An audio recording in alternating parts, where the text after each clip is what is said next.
Have you ever like heard a human voice that's just so powerful or so resonant that the hair on your arms literally stands up? Oh, absolutely. Right. You're just walking down the street, or maybe you're sitting in a crowded room and someone speaks or recites something, and the sheer acoustic force of it it completely stops you in your tracks. It arrests your brain. Yes, exactly. Yeah. And, if you're like most people, you probably assume that person was just born lucky. Yeah, that they won the genetic vocal lottery. Right, like their throat is literally just built differently than yours. But what if I told you that exact same resonance, that exact same commanding, deeply emotional sound is basically sitting completely dormant in your chest right now? It's a pretty provocative thought, isn't it? It really is. Because, we tend to view the voice as this fixed trait, like your height or your eye color. Right, like, I'm just a mungler. Yeah, exactly. Yeah. But the reality is actually far more malleable. The human vocal tract is this highly trainable apparatus. And the profound beauty we hear in, master vocalists, it isn't magic. It's biomechanics. Exactly. It is the result of applying very specific physical mechanics to raw biological material. And that transformation from that raw, untrained biology to a captivating instrument, that is our mission for this deep dive. Yeah, it's a huge topic. It is. We are looking really closely at a phenomenal source text today. It's called Learn to Recite Quran Beautifully by Hafiz Ali Hassan Razvi Subhani. It's a fantastic manual. It really is. We're going to unpack the foundational science of a practice called Tajweed. We'll explore the literal biomechanics of human breath and map out specific actionable strategies for both beginners and teachers to master the art of recitation. It's going to be incredibly practical. Okay, let's unpack this. Wow. Because looking at the scope of Subhani's work, he completely rejects that genetic lottery myth on page 1. Oh, he absolutely tears it down. Hafiz Ali Hassan frames this entire text not just as some, dusty manual of pronunciation rules. He frames it as a bridge.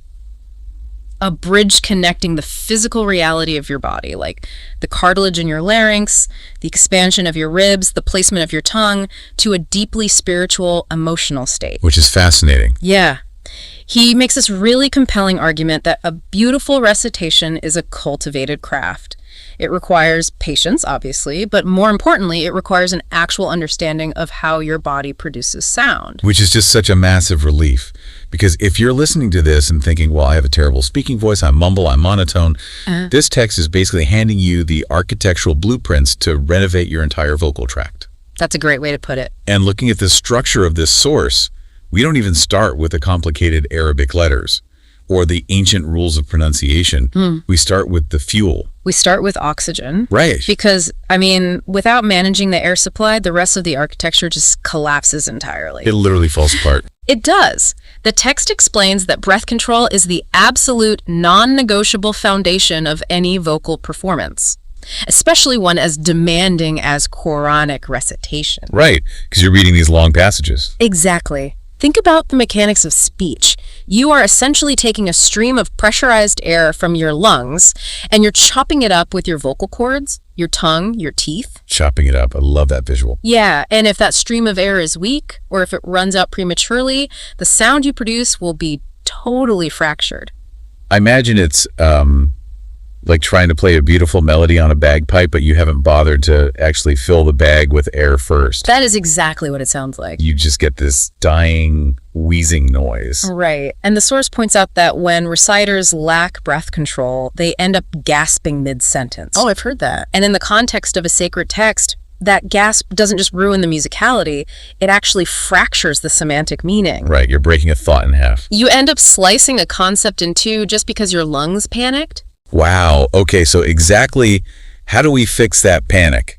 Because I will be the first to admit, when I'm stressed or when I'm reading something difficult, I am a chronic shallow breather. Oh, most of us are. Like, I breathe entirely into the top third of my chest, my shoulders go up to my ears, and I just run out of steam fast. Most adults breathe exactly that way. We've basically unlearned the natural breathing mechanics that we actually had as infants. Wait. Babies breathe correctly. Oh, yeah. Watch a sleeping baby.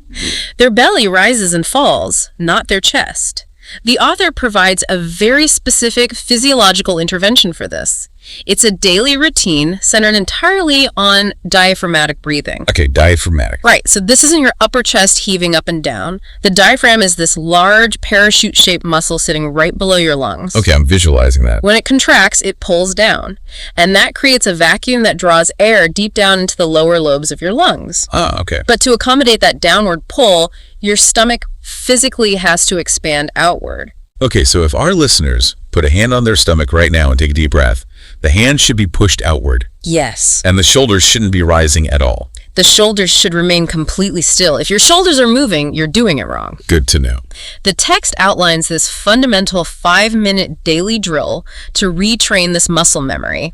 It's called the 4-4-6-8 method. 4-4-6-8. Okay, break that down for me. So you sit upright, ensuring your posture isn't, compressing your torso. You inhale deeply through your nose, letting that belly expand for a count of 4 seconds. Okay, I'm actually trying this right now. So expanding the stomach, taking in the air over 4 full seconds. Great.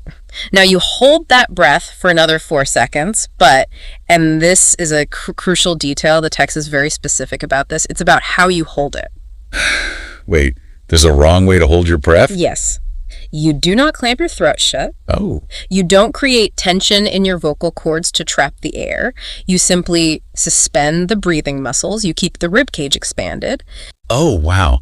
That is a subtle but massive difference. Because usually when I hold my breath, I lock it right in my throat. It feels tight. Right, that's the glottal stop. Yeah. But suspending it just feels like pausing a video. Yeah. Like the air is there, but the throat is open and totally relaxed. Exactly. Maintaining a relaxed throat is vital because tension is the absolute enemy of resonance. Makes sense.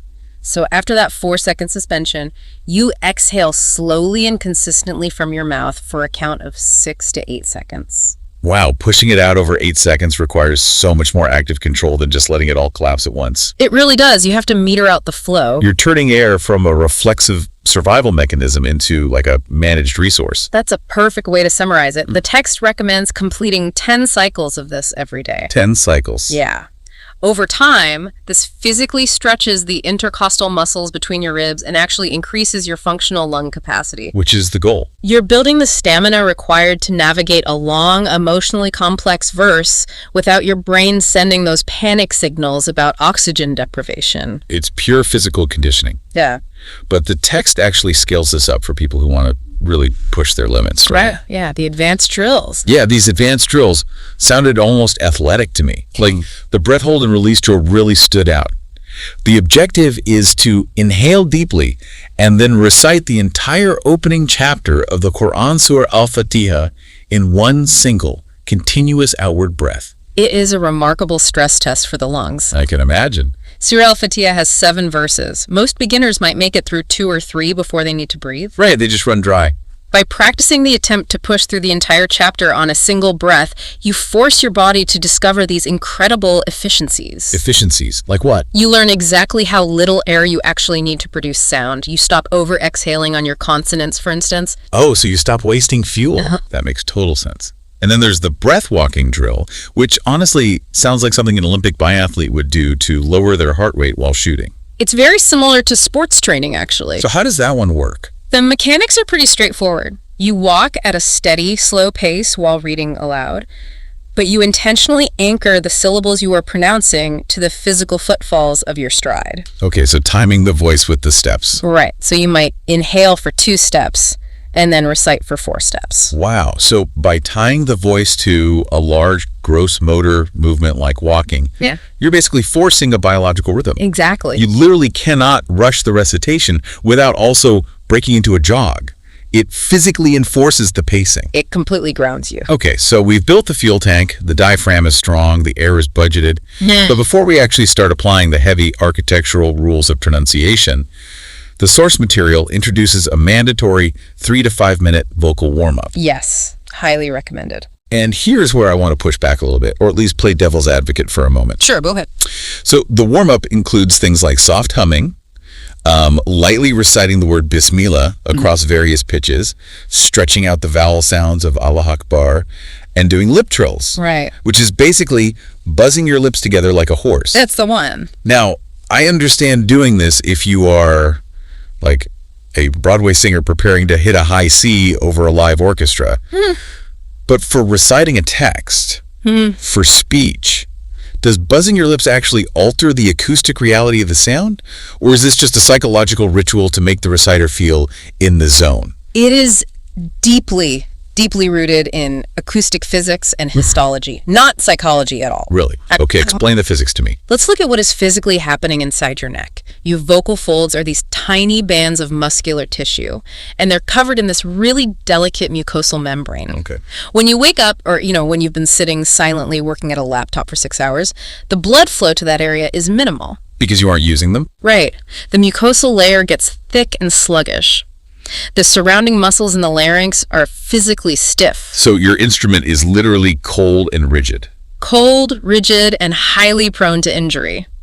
If you attempt to push a heavy stream of pressurized air through cold vocal folds, they don't vibrate symmetrically. Oh, I mean, that sounds bad. They slap together harshly. And this is exactly why an unwarmed voice sounds gravely or flat or restricted. Like morning voice. Exactly. You will naturally lack clarity and you'll find your voice cracking or just exhausting itself within minutes. Okay, so how do humming and lip trills actually fix that? They solve it mechanically.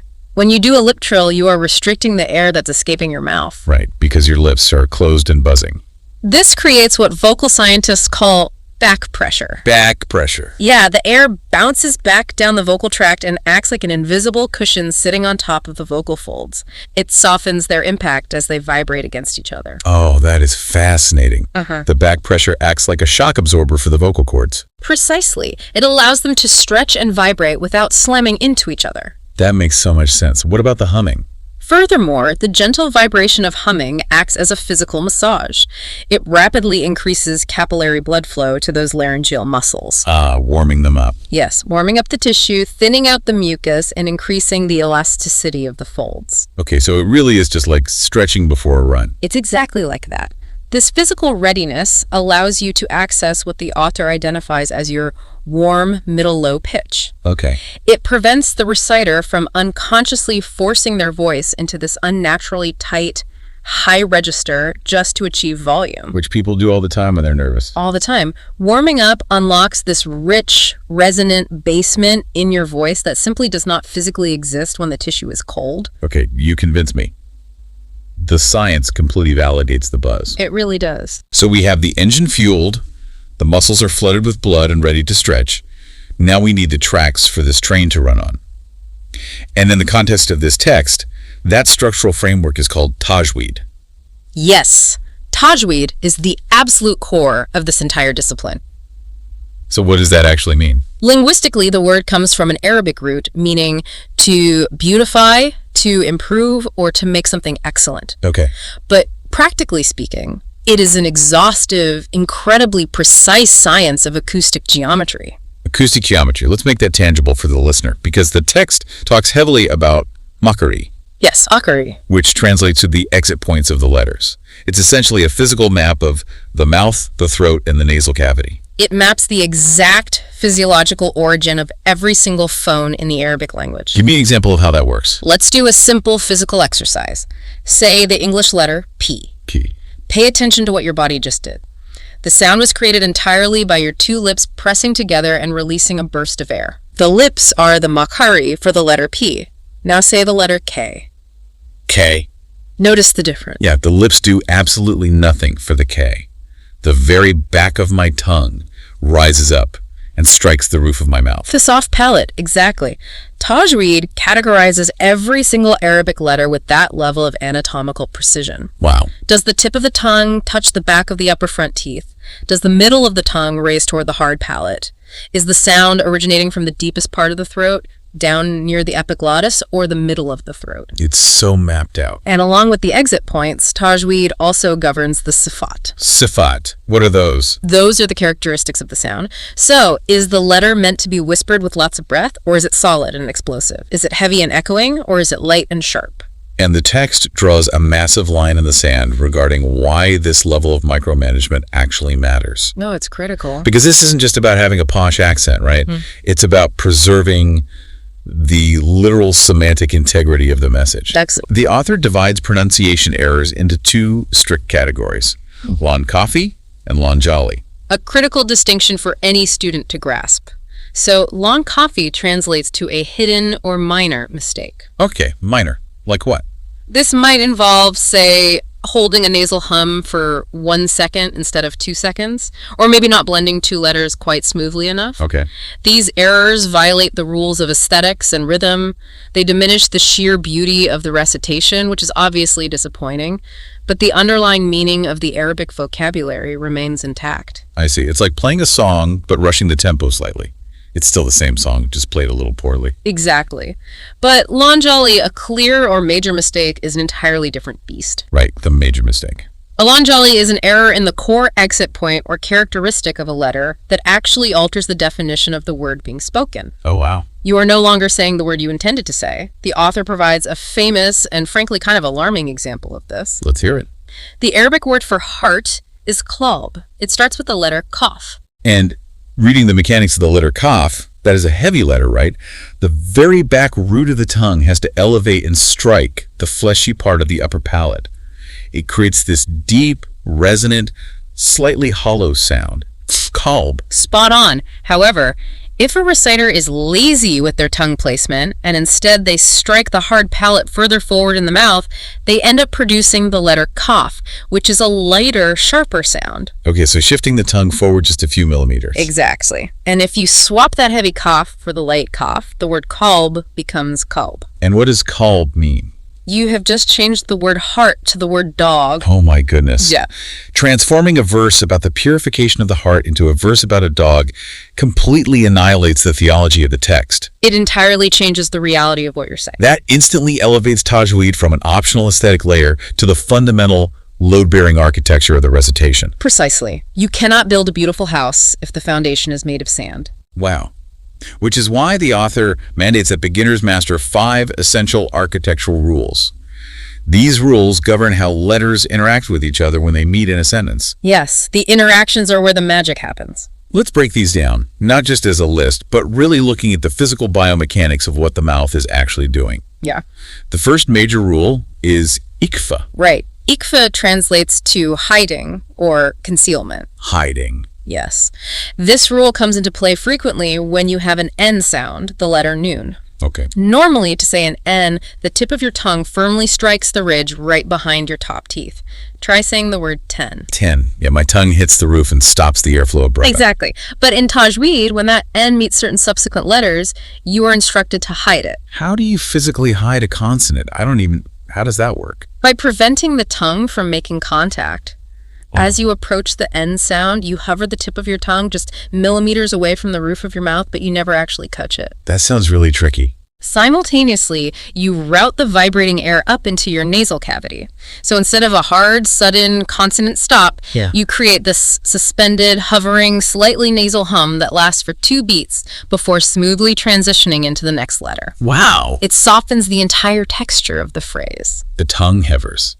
That requires incredible muscular control to approach the strike point and intentionally pull back right at the last millisecond. It takes practice, for sure. Okay, the second rule operates on a similar principle of smoothing things out, right? Idm. Yes, idm. It means merging or assimilation. Yeah. The Arabic language, like many languages actually, hates awkward physical transitions in the mouth. Sure. If certain letters sit next to each other, pronouncing both of them cleanly requires the tongue to do an awkward gymnastic jump. Right, it breaks the flow. Idm solves this by completely absorbing the first letter into the second. You skip the first sound entirely, you double the weight of the second sound, and you push through without any microscopic gap of silence. I see. It turns choppy, staccato syllables into this rushing river of sound. It's the ultimate linguistic shortcut for fluidity. Exactly. Now, the third rule creates a completely different acoustic effect. It introduces a percussive element, qalqala. Ah, qalqala. This one is fascinating from an acoustic standpoint. It is usually translated as an echo or a bounce. A bounce. Yeah. It applies to 5 specific letters: qaf, ta, ba, jim, and dal. Okay. Think about English. When we end a word with a hard consonant like stop, we bring our lips together, we cut the air off, and the sound just dies. The energy terminates immediately. Stop. Right. In Tajweed, terminating the energy on those 5 letters is actually a mistake. Really? Yes. When you hit the consonant, pressure naturally builds up behind the point of articulation, like behind the lips for a B or behind the tongue for a D. Sure. Instead of letting the sound die, you quickly release the pressure, creating a micro explosion of residual breath. Oh, I see. It sounds like a tiny vibrating echo of the letter. It acts almost like a subtle drum beat anchoring the end of a phrase. It prevents the recitation from feeling muffled. It gives it a crisp, rhythmic heartbeat. Exact. I love that. Okay, rule number 4 focuses on the nasal passages. Gonna. Gonna is pure resonance. Whenever a reciter encounters a word with a doubled M meme or a doubled N noon, they must hold the sound entirely inside the nasal cavity. Like completely in the nose. Yes. The lips or tongue close off the mouth completely, and the vocal cords push the acoustic energy up behind the face. And the rule mandates holding this vibration for exactly 2 beats. 2 beats. If you do it correctly, you can physically place your finger on the arch of your nose and you will feel the bone buzzing. The skull literally becomes an amplifier. It really does. That's incredible. And finally, the rule that gives this recitation its majestic, sweeping cadence. Mad. Mad simply means to prolong or stretch. The Arabic script contains specific markers that dictate exactly when a vowel sound, and A, I, or U should be artificially elongated. Okay. Depending on the grammatical context, the taste requires the reciter to stretch the vowel for 2, 4, or sometimes 6 counts.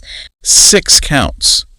I mean, I want to look at the psychology of learning this for a second, because looking at this list, hovering the tongue to hide an N, merging awkward consonants, micro-exploding the B's and D's, vibrating the nasal bone for 2 beats, and stretching a vowel for 6 beats, it is an immense amount of physical data to process. It is a massive cognitive load. If I am a novice and I am trying to read a single paragraph, how on earth am I supposed to manage my diaphragmatic breathing, monitor my vocal tone, remember the exact anatomical exit point of every single Arabic letter, and apply these 5 complex interactive rules in real time? It's overwhelming. It sounds like attempting to solve a Rubik's Cube while performing open heart surgery. The cognitive load is completely unsustainable. You've hit on the exact reason why the dropout rate for adult learners in this field is so incredibly high. I'm not surprised. When a beginner tries to audit everything at once, the brain's working memory just overloads. Yeah. The result is total paralysis. The student stutters, they tense up, their breathing collapses, and the entire experience becomes miserable. It stops being beautiful and just becomes math.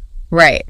But the author, Hafiz Ali Hassan, he anticipates this neurological bottleneck, and he introduces a brilliant pedagogical framework to bypass it. He calls it the 1 rule per week approach. Which feels like such a psychological relief valve. How does that actually work in practice? It utilizes the science of muscle memory and cognitive isolation. The text explicitly forbids the student from trying to apply all 5 rules to a new passage. Oh, forbids it. Yes. Instead, you isolate a single variable. Let's say you choose week 1 to be the week of mad, the stretching rule. Okay. You take a short, highly familiar chapter that you already have memorized, something where you don't have to struggle to just read the letters. Like Surah Al-Fatiha. Exactly. For 7 days, every single time you recite that chapter, the only thing you monitor is the length of your vowels. You physically count out the 2, 4, and 6 beats. And what if I completely miss a call, a bounce, or I forget to do the nasal gonna? You ignore it completely. Yes. You grant your brain the absolute permission to be terrible at 90% of the architecture, as long as you are executing the mad flawlessly. Wow. By isolating this one mechanic, you allow your brain to build strong, highly myelinated neural pathways. Your lungs learn exactly how much air a 6-beat stretch requires. Your jaw learns how to hold the vowel stable without wavering. I see. You take the task out of the conscious working memory, and you basically push it down into the subconscious muscle memory. Precisely. And by week 2, the mad stretches are beginning to happen automatically. Your brain isn't calculating them anymore. Your body just feels the rhythm. Right. So now you shift your conscious focus entirely to qalqala. You spend week 2 exclusively making sure your consonants echo and bounce. And you still ignore the others. Yes. By sequentially layering the mechanics one by one, you bypass the cognitive overload entirely. It's an incredibly smart way to build a complex skill. It's like a martial artist practicing just the footwork for a week and then just the hand placement before ever attempting to spar. That's a perfect analogy. But this brings us to a really fascinating turning point in the source material. Let's say I've done the weeks of isolation. My muscle memory is locked in. I am breathing from my diaphragm, my vocal cords are warm, and my Tajweed geometry is mathematically perfect. Okay. The vowels stretch exactly 6 beats. The nasal hum is perfectly resonated. According to the author, a recitation that is structurally flawless can still sound completely dead. Unfortunately. It can sound like a robot executing code. It lacks a soul. So how do we inject genuine emotion and captivating melody into this rigid architectural structure without breaking all the rules we just spent months learning? This tension between the strict rules and emotional expression, this is where the true artistry of the reciter emerges. Okay. The text dedicates significant space to exploring lan, which translates to melody, but it immediately establishes a very strict boundary. The melody of the Quran cannot be dictated by the rules of secular music. Let's explore that boundary. Because to a layperson listening to a master reciter, it sounds very musical. It sounds like singing. It shares acoustic qualities with singing, certainly. It has pitch, it has tone, it has rhythm, but the origin of those qualities is fundamentally different. How so? In music, the composer imposes an external time signature, like a 44 beat or a waltz rhythm, and the singer forces the words to fit into those predetermined mathematical boxes. Right, you have to stay on the beat. Sometimes singers will unnaturally elongate a short syllable or rush a long word just to make it land perfectly on the drum beat. Yeah, you hear that in pop music all the time. Right. But in Quranic recitation, the text itself is the master. The melody must be completely subordinate to the tajweed. Wow. You cannot stretch a letter to hit a cool high note if the tajweed rule dictates that letter must be short. It's forbidden. Exactly. The natural rise and fall of the melody must organically arise from the correct pronunciation of the syllables and the natural capacity of the reciter's breath. So the architecture is non-negotiable. It literally cannot bend to accommodate a tune. But within that unyielding architecture, there is apparently room for immense stylistic variation. The source breaks this down into 2 distinct modes of recitation, tartil and mujawad. Yes. And these 2 styles serve completely different psychological and spiritual functions. Let's start with tartil. Tartil is the foundational style. It is characterized by a slower, deliberate, deeply reflective pace. Okay. The reciter is focused on absolute clarity of pronunciation and internal contemplation of the meaning. It is intimate. It is the style used for private study, daily prayers, or when you're teaching a student. It's like a conversation. It's grounded. Exactly. Mujawad, on the other hand, is the majestic public-facing style. The performance style. You could say that. It is highly decorative. While still strictly adhering to the Tajweed rules, a Mujawad reciter will utilize the absolute maximum allowed durations for stretches and nasal hold. They stretch it to the absolute limit. Yes.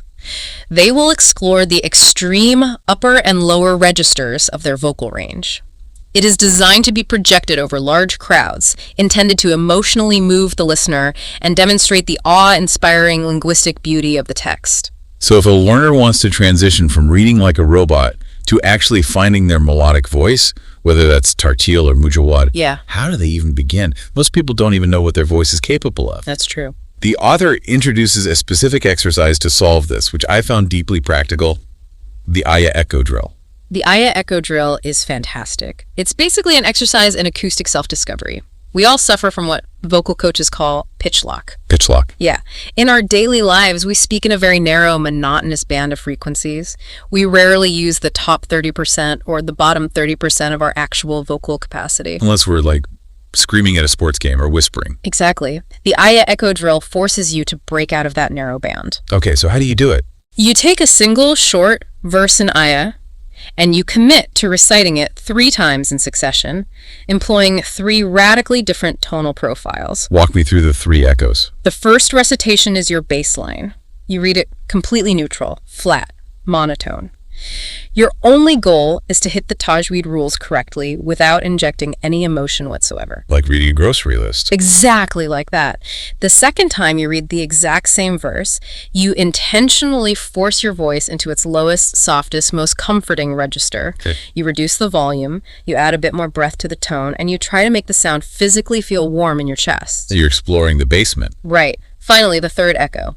You take a much larger breath, you elevate your pitch, you increase the volume, and you inject passion and intensity into the delivery. You push the instrument to the absolute edges of its operational limits. Yes. I see how this breaks the pitch lock. Yeah. You suddenly realize, oh, My throat is actually capable of producing a booming, authoritative sound and a whisper soft, resonant sound. You find the colors on your palette. That's exactly the point of the drill. But having the colors is one thing. Knowing how to paint with them is another. The text is very clear that applying melody isn't just arbitrary. You can't just choose to sound sad because you like how your voice sounds in that register. Definitely not. The emotional tone must be directly tethered to the semantic meaning of the words you are saying. The melody is a vehicle for the meaning. The text stresses that a reciter must intellectually engage with the verse before attempting to sing it. Give me an example. If the verse is discussing divine mercy, or descriptions of paradise, or the concept of forgiveness, the vocal delivery must physically embody comfort. Yeah. The pitch should lower, the pace might slow down slightly, the tone becomes soothing. And if the verse is completely different? Conversely, if the verse is recounting a historical destruction, a stark warning, or the immense power of the divine, applying a soft, breathy lullaby voice would be jarringly inappropriate. It would sound ridiculous. Exactly. The voice must become firm, serious, highly rhythmic, and grounded. You know, it reminds me of the instincts required to read a story aloud to a child. Oh, so? Well, if you're reading a bedtime story, you instinctively modulate your voice based on the narrative. When the terrifying dragon appears, your voice gets low, gravely, and intense. Right. But when the story shifts to the peaceful sleeping kingdom, your voice softens, your pitch drops, the pacing slows down. You don't have to think about it. The meaning of the text drives the vocal performance naturally. That's a really good parallel. But here is where I see a massive trap. When people try to consciously inject emotion into their voice, they often end up sounding incredibly theatrical. Oh, yes. They sound like they're overacting in a soap opera.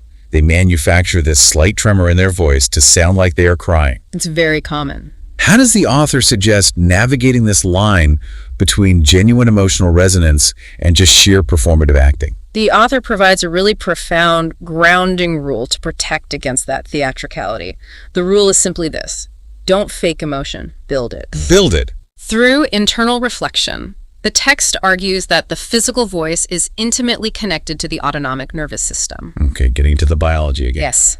The vagus nerve, which runs from the brainstem down to the heart and the gut, also controls the larynx. When you experience genuine awe, fear, or profound comfort, your nervous system physically alters the tension in your vocal cords. Without you even trying. Exactly. So if you try to manufacture an emotional sound with your throat while your heart and your mind are completely detached, it sounds hollow. The listener's ear is incredibly sensitive to this discrepancy. It registers as fake. We can always tell when someone is faking it. Always. The author's directive is that true melody and emotion must be an involuntary byproduct of internal reflection. You must read the text as if you are engaged in a direct, intimate conversation with the divine. Wow. If you deeply ponder the meaning of the warning, your heart rate will shift naturally, and your voice will naturally acquire that firm edge. If you truly feel the comfort of the verse, your vocal cords will naturally relax. If your heart isn't shaking, your voice won't either. That's it. That is a staggering standard for authenticity. It demands that the reciter be entirely present in the moment. You cannot zone out. But let's say a listener is doing all of this.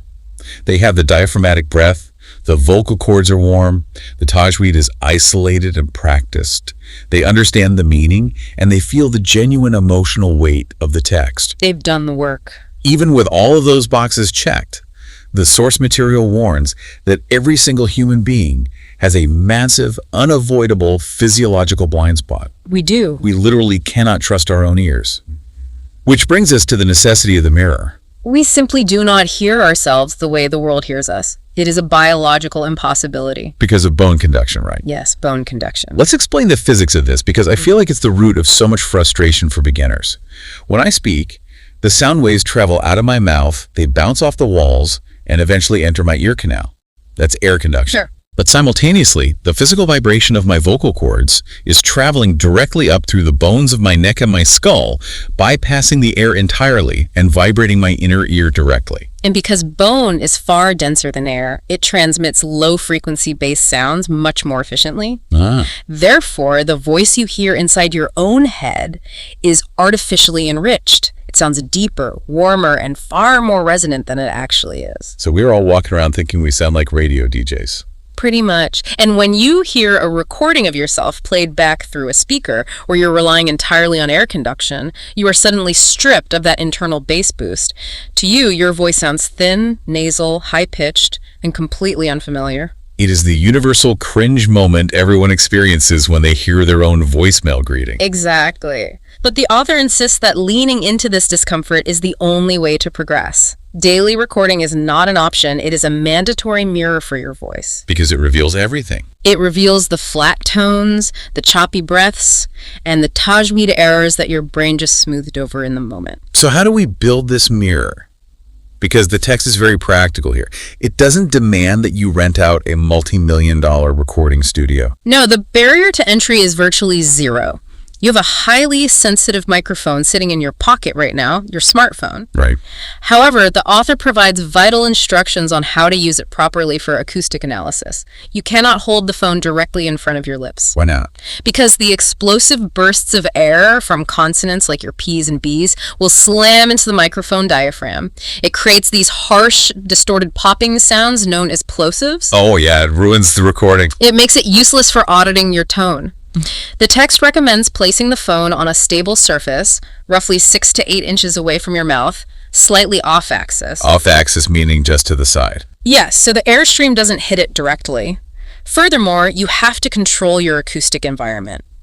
If you record in an empty room with hardwood floors, the sound waves bounce off the hard surfaces, creating this wash of echo and reverberation. Which blurs the clarity of your pronunciation. Exactly. The author suggests a surprisingly simple studio alternative. A walk-in closet filled with hanging clothes. I love that. The fabric acts as acoustic dampening material. It's perfect. It absorbs the sound waves, preventing them from bouncing back, and results in a completely dry, incredibly clear capture of your voice. And the software side of this has evolved massively too. The text mentions a few specific applications that act almost like X-ray machines for the voice. There's Dolby On, which is great for just cleaning up background hum and giving you a clear audio file. Yes. But then the author highlights specialized tech, like Tartile.ai. Applications like Tartile represent a total paradigm shift in self-study. It utilizes speech recognition artificial intelligence specifically trained on the phonetic rules of Tajweed. That's crazy. As you recite into the app, the AI is tracking your pronunciation in real time. If you fail to stretch a mad vowel for the full 4 beats, or if you accidentally swap that heavy cough for a light cuff we talked about, the app visually flags the error on your screen. It's an objective, tireless digital tutor. It really is. The text also brings up spectrogram apps like Votionista, which I find incredibly futuristic. A spectrogram takes the invisible audio data and visually maps it on your screen. You can literally see the pitch of your voice as a glowing line. It's amazing for breath control. Right. If you think you are holding a perfectly steady note, but the glowing line on the screen is wavering up and down, you can't argue with the visual data. Your breath support is failing. The data doesn't lie. But once you capture this flawless, dry recording in your closet, you have to actually analyze it. The author proposes a very strict protocol for playback called the listen twice technique. Yes. Why twice? Why not just listen to the whole thing and take notes? Because of the cognitive load we discussed earlier, you cannot effectively audit architecture and emotion simultaneously. It's too much. Right. During the first playback, the listener must adopt the persona of a cold clinical technician. You close your eyes and you listen exclusively for the Makharij, the exit points, and the Tajweed rules. Just the mechanics. Did I have the N correctly? Did the D bounce with qalqala? Was the nasal resonance exactly 2 beats? You ignore the beauty of the tone entirely. You are just checking the structural integrity of the bridge. And once the bridge passes inspection, you rewind and hit play for the second time. The second listen is an audit of the soul in the engine. Now, you analyze the breath management. Did I gasp before the end of the phrase? Did the volume trail off weakly because my lungs were empty? Right. Then you evaluate the melody. Did the emotional tone I selected actually match the semantic meaning of the verse? Did I sound genuinely grounded, or did I sound theatrical and forced? It is a brilliant, systematic way to deconstruct a performance. But I have to bring us back to the human element here. The psychology of doing this every single day is grueling. It is really tough. Hearing your own recorded voice triggers a profound sense of vulnerability and ego defense for most people. The instinct is to listen for 5 seconds, cringe, delete the file, and decide you just aren't cut out for this. Absolutely. How does the author suggest a learner overcome that massive psychological hurdle. The author provides a profound psychological reframing technique. Yeah. You have to turn your voice into clinical data. Okay, clinical data. The reason we cringe is that we identify too closely with the sound. We feel that the flawed recording is a reflection of our fundamental worth as a person. Like, I sound bad, therefore I am bad. Exactly. To break this, the text advises detaching your ego from the audio file. When you hit play, tell yourself, I am not listening to myself. I am listening to an instrument that is currently under construction. Oh, wow. That slight semantic shift creates so much emotional distance. The instrument sounded flat rather than, I am a failure. Yes. And to enforce this distance, the author recommends maintaining a physical written progress diary. You do not write down emotional judgments like, I sounded terrible today. Right, no pity parties. You write down clinical, actionable observations. On Tuesday the 14th, the gunna on verse 6 lacked nasal resonance. Wow. By documenting the errors as data points on a spreadsheet, it ceases to be an emotional blow. It just becomes a diagnostic puzzle to solve in tomorrow's practice session. Over time, the ego-driven cringe completely evaporates, and the recording simply becomes a necessary diagnostic tool, no different than a thermometer or a tape measure. An instrument under construction. That is a lifeline for anyone struggling with self-doubt. It really is. Now, up to this point in the deep dive, everything we've explored has been fiercely internal and solitary. It's about auditing your own breath, finding your own vocal cords, staring into your own acoustic mirror. But the final section of this source material executes a major pivot. It asks a crucial question. Once you have navigated this gauntlet yourself, how do you turn around and guide someone else through it? Yes, the transition to teaching. The final section is dedicated to pedagogy. It's basically a masterclass in the specific strategies required for Quran teachers. And this pivot is absolutely necessary because the text makes it clear that being a master practitioner does not automatically make you a competent teacher. They are totally different skill sets. Knowing how to execute a 6-beat mad stretch with your own lungs does not mean you know how to diagnose why a 7-year-old student or a frustrated 40-year-old adult is failing to do it. Teaching is an entirely separate scientific and psychological discipline. Let's look at the first major hurdle a teacher faces. Identifying and correcting articulation errors. We just talked about how hard it is to hear your own mistakes because of bone conduction. A student literally cannot hear that they are swapping a heavy letter for a light letter. So if a student is repeatedly butchering a word because their tongue is in the wrong place, how does the teacher correct them without just saying the word louder and demanding they repeat it? The repeat after me method is notoriously ineffective for complex articulation errors. Because they can't hear the difference anyway. Exactly. It relies on the student's flawed auditory processing. The author's pedagogical strategy is twofold: isolation and visualization. Okay, isolation first. First, you stop the recitation. You do not force the student to keep stumbling through the entire verse. You surgically extract the broken letter from the sentence. You remove all the surrounding cognitive load. Exactly. Then you introduce visualization. Because pronunciation is a physical act of anatomy, the text highly recommends that teachers utilize visual mouth diagrams. Like literal anatomical drawings. Literal anatomical cross-sections of the human head showing the tongue, the palate, and the teeth. Oh, that's brilliant. Instead of vaguely telling a student to make the sound deeper, which means absolutely nothing to a beginner, you point to the diagram. You say, look at this image. For this specific letter, the absolute back of your tongue needs to physically rise up and touch this soft, fleshy area near your throat.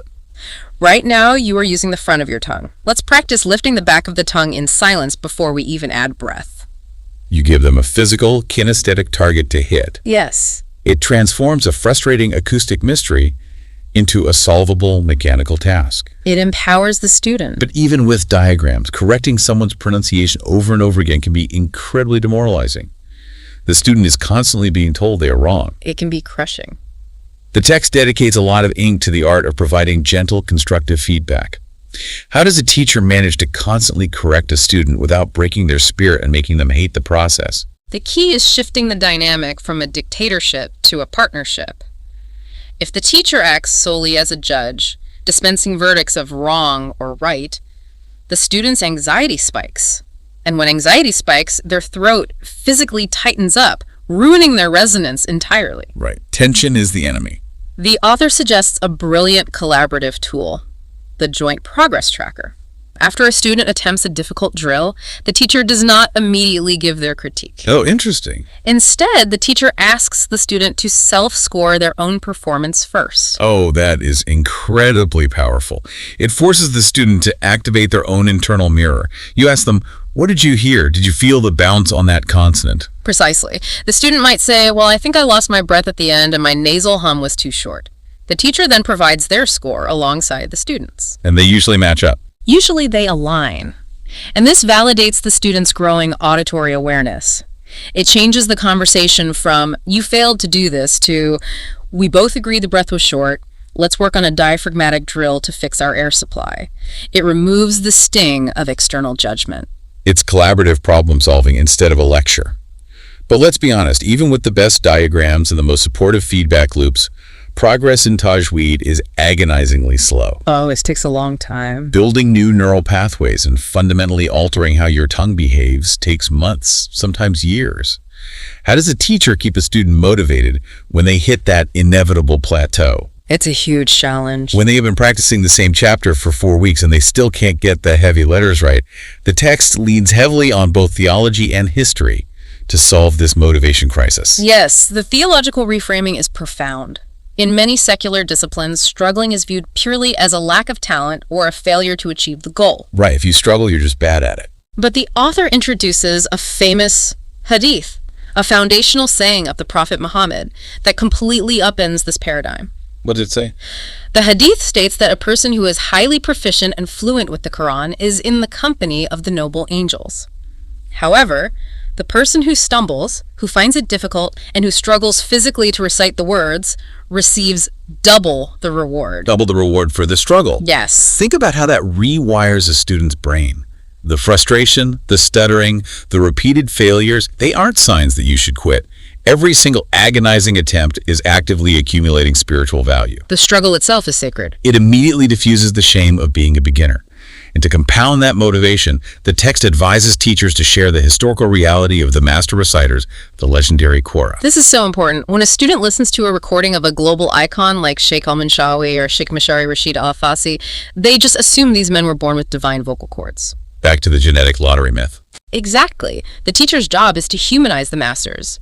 Share the stories of how these icons spent years doing basic breathing drills, how they struggled with specific articulation points, how their voices cracked during puberty, and how they had to painstakingly rebuild their technique from scratch. Revealing the hidden scaffolding of greatness.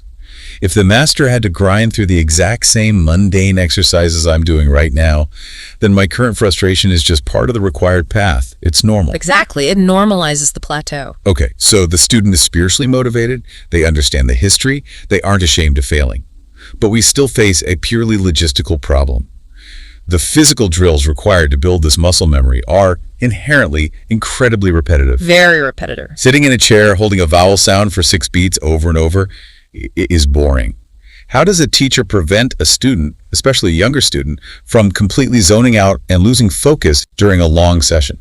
The enemy of engagement is monotony. The text provides a structural blueprint to combat this by demanding that teachers constantly vary the pedagogical stimulus. Vary the stimulus. How? The author strongly advises against the traditional method of having a student simply read continuously for 30 minutes. The brain habituates to the task and completely stops paying attention to the micromechanics. You just go on autopilot. Right. Instead, the author outlines a highly structured, fast-paced module format. For example, a 30-minute session is ruthlessly divided. The first 5 minutes are purely physical, diaphragmatic breathing and lip trills. No text is opened. Getting the instrument warm. Then, a highly targeted 10-minute drill session. This isn't general reading. This is laser-focused on a single mechanic. It might be 10 minutes of exclusively hunting for and executing the qalqala bounces in a familiar text. Okay, very specific. Then you immediately break that tension with a 5-minute interactive review, perhaps using the visual mouth diagrams or the joint progress tracker. Finally, a 10-minute period of integrated reading where they try to apply the skills smoothly. You're constantly shifting the cognitive gears before the brain has a chance to get bored. Exactly. And the text also mentions the modern influx of gamification to maintain interest. Oh, I was wondering about that. Yes, integrating technology into the classroom is highly encouraged. Using applications like Quran Companion can turn repetitive memorization and Tajweed drills into measurable, trackable challenges with visual progress bars. Kids love progress bars. They really do. Furthermore, the author suggests creating thematic, time-bound challenges within the classroom environment to create a sense of novelty. Like what? For example, declaring Mad Monday, where the entire grading rubric for the day is based solely on vowel durations, or Gonna Friday, where the only focus is maximizing nasal resonance. Oh, that's clever. It gives the student a highly achievable, novel goalpost that changes every session. Listening to all of these pedagogical strategies, the anatomical mouth diagrams, the collaborative joint tracking, the strict time boxing of the drills, the gamification, it completely changes how I view the role of the teacher. It's a massive shift. A great Quran teacher isn't acting as a harsh judge, sitting behind a desk wielding a red pen. They are operating much more like a highly specialized vocal physical therapist. Yes. They are diagnosing muscular imbalances, prescribing very specific isolated rehabilitation exercises, monitoring the form of the repetitions, and enthusiastically celebrating the tiny microscopic improvements in the student's acoustic output.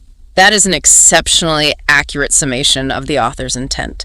And the text demands that this physical therapist be willing to get down in the trenches. Right. Lead by example. A teacher cannot just dictate. They must constantly model the correct and incorrect sounds with their own voice, demonstrating the physical mechanics live. So they have to be willing to sound silly sometimes too. Exactly. Ultimately, the teacher must balance rigorous technical demands with immense gentleness, constantly reminding the student of the stakes. The goal is not merely to pass an oral exam.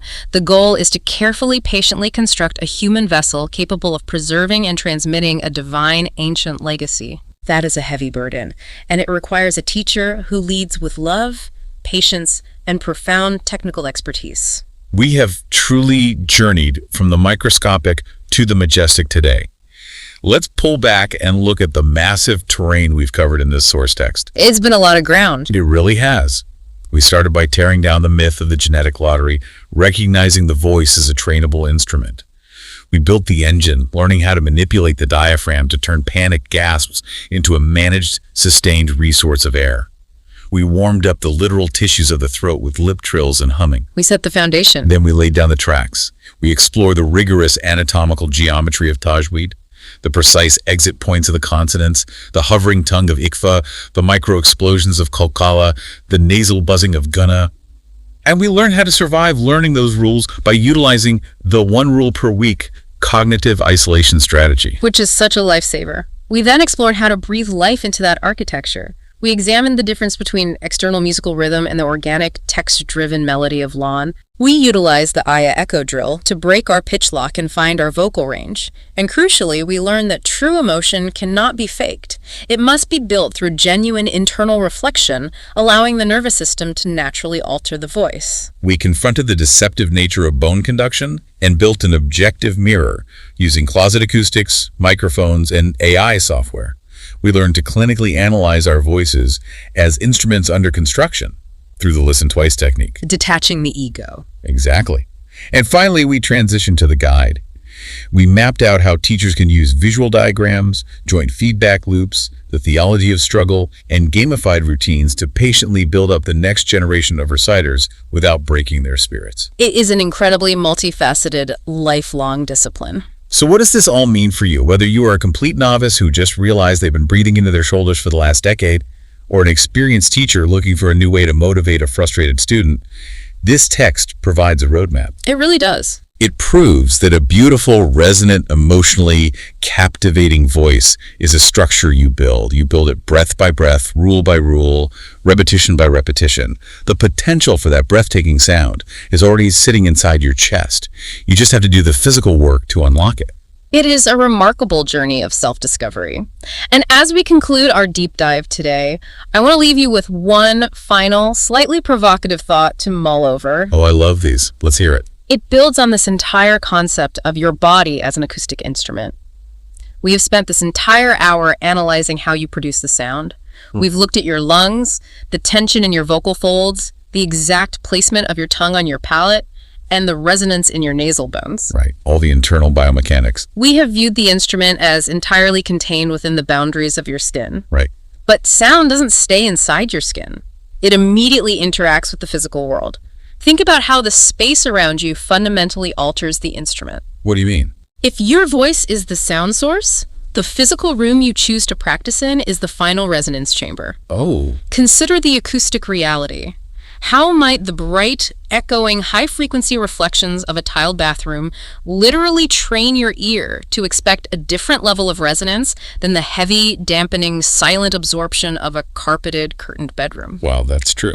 If you constantly practice in a space that swallows your sound, do you unconsciously push your vocal cords harder, risking fatigue? If you practice in a highly resonant mosque, do you learn to slow your pacing to allow the echo to fade, altering your natural tartile rhythm? Oh, that is fascinating. The room itself becomes a co-creator of the melody. You aren't just playing your vocal cords, you're playing the acoustics of the architecture around you. Exactly. How might the physical environment you place your instrument in change not just the physics of the sound waves, but the very spiritual weight of the words you hear yourself speak? The environment as the final amplifier. That changes everything about where I'm going to set up my practice space tomorrow. It's an incredible concept to reflect on. I thought you might like that. The instrument isn't just you, it's you, your breath, the ancient text, and the literal space you occupy in the world. Absolutely phenomenal. Well, we've given you a lot of architecture to build. Keep breathing deeply, keep practicing patiently, and we'll catch you on the next deep dive. I am Hafiz Muhammad Ali Hassan, or Hafiz, an Quran teacher, helping students around the world learn Quran with proper Tajweed. Want to master letters like this properly? Join